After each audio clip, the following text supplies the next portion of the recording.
Well, I've had to scrap everything I was going to say. In the last 5 minutes, news broke, predictably in the war foghorn, the New York Times, that Joe Biden, whether he is sentient and knows about it or not, has lifted his previous embargo on the use of American long-range missiles, the ATACMS system, which can strike deep into Russian cities and will do so if not revoked. The problem is, Vladimir Putin already said such a decision would mean war between NATO and Russia. Maybe they think Putin is bluffing. I'm here to tell you, as someone who sat with him in Kazan just a couple of weeks ago in Russia at the BRICS conference, he ain't bluffing. Do you feel lucky, punk? Did I fire 6 shots or only 5? Do you feel lucky, punk? Well, I promise you, you should not feel lucky. Putin isn't fooling. He will regard any such use of long-range Western NATO missiles striking inside Russian cities, killing Russian citizens in their homes and at their workplaces as a casus belli a war between Russia and NATO. This is no small matter. Dwarfs everything else I was going to say in this monologue. But let me try and explain just how serious it could get. The Russians will have to respond to any such missile strikes.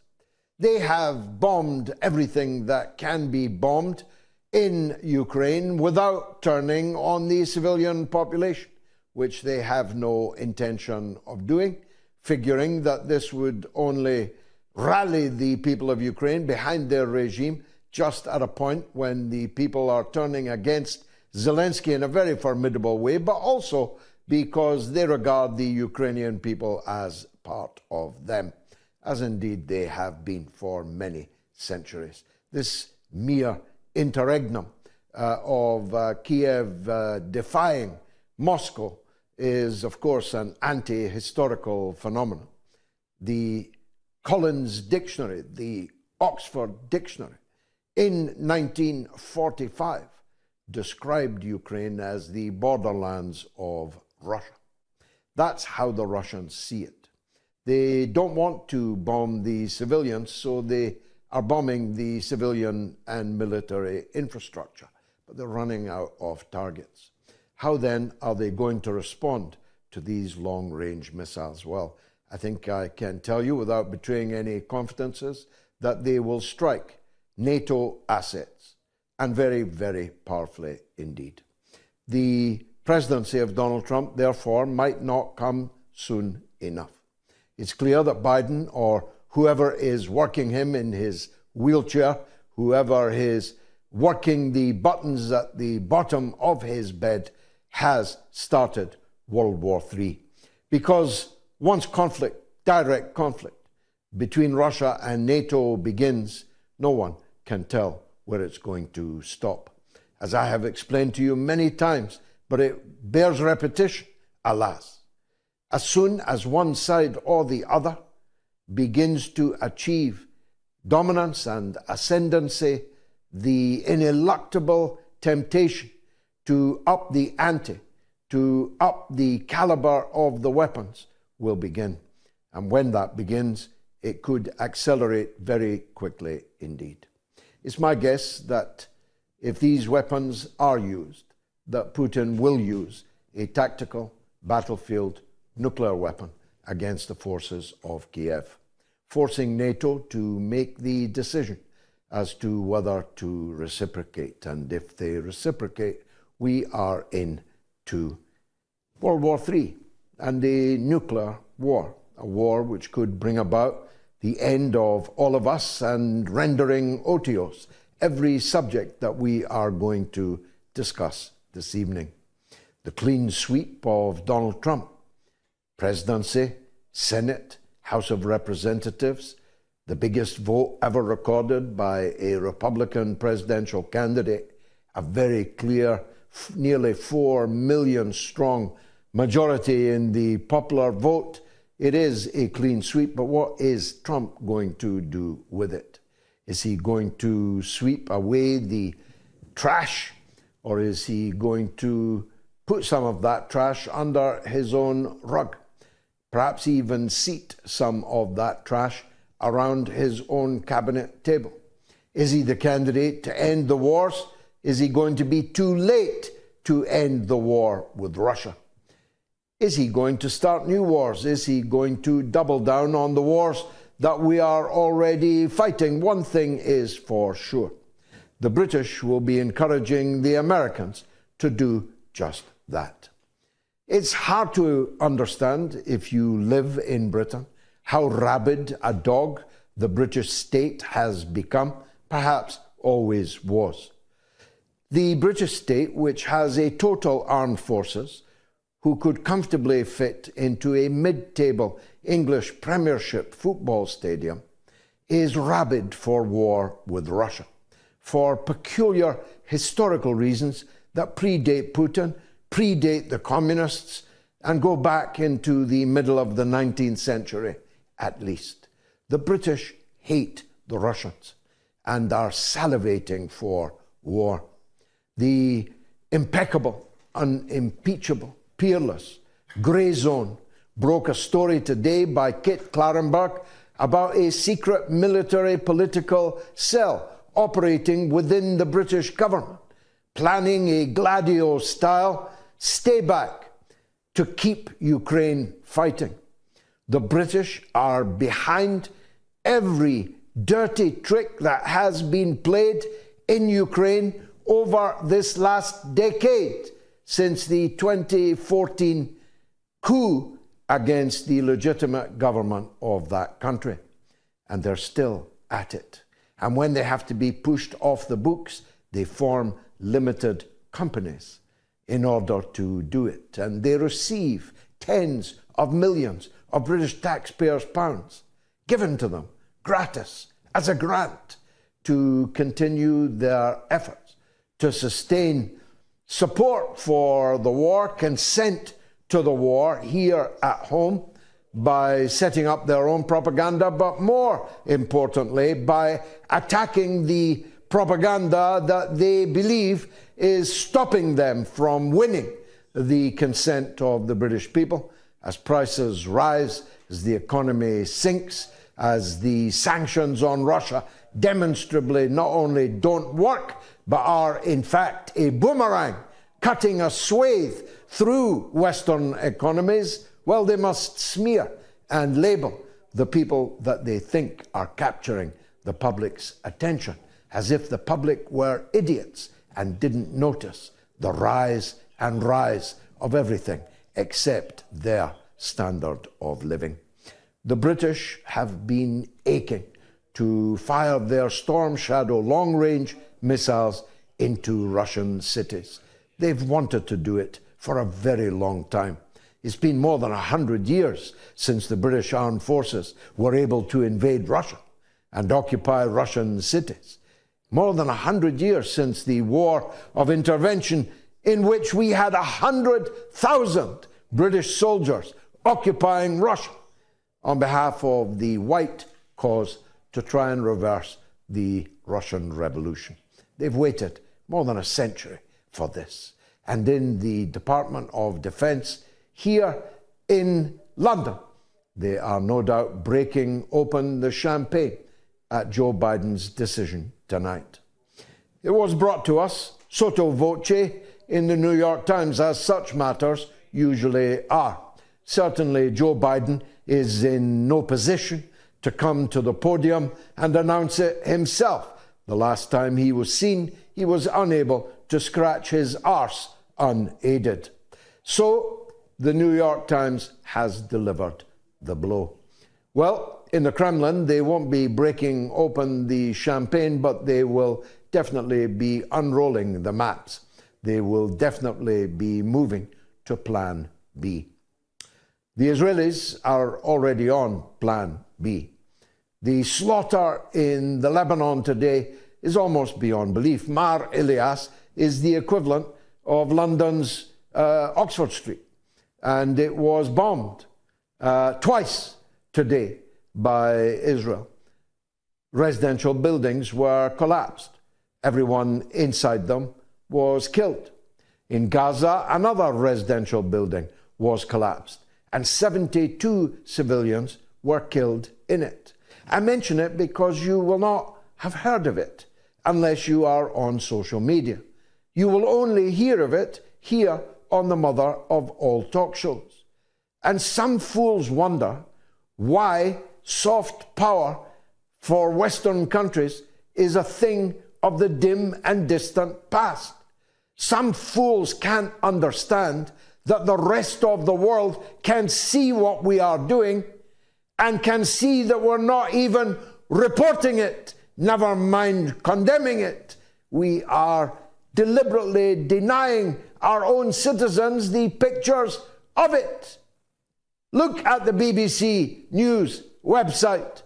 You will find nothing of the flavor of what I have just told you. Look at the sports pages of Western media.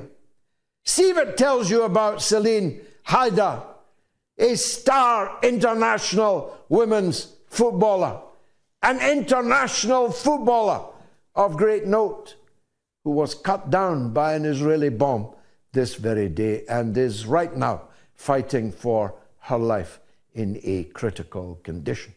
Take a look after the show at the sports reports. See if you can find any mention of Celine Haidar, and ask yourself, if she had been a Ukrainian international footballer, ask yourself, if she had been an Israeli international football star, would the reports be less or more? It's a no-brainer. You don't actually have to check.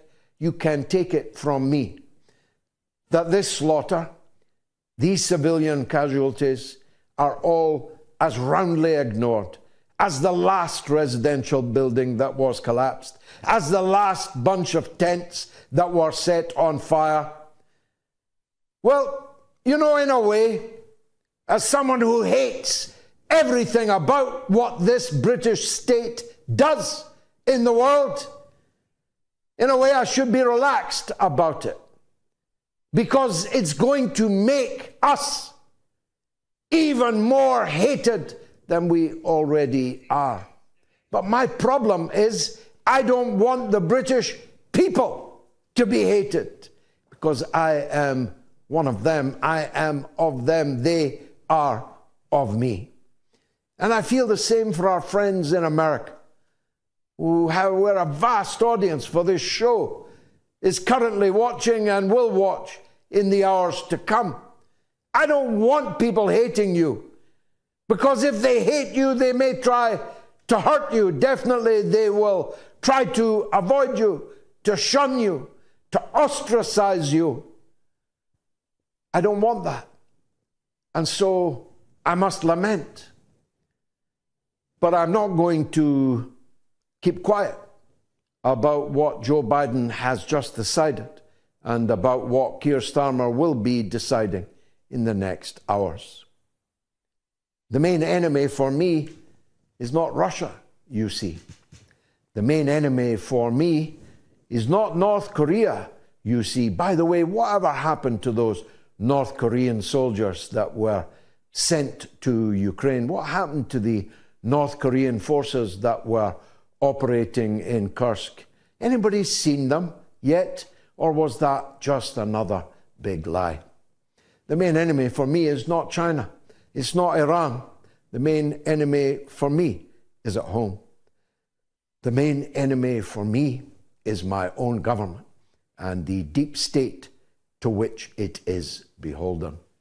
And so, like John Maclean before me in the first years of the First World War, I'm ready.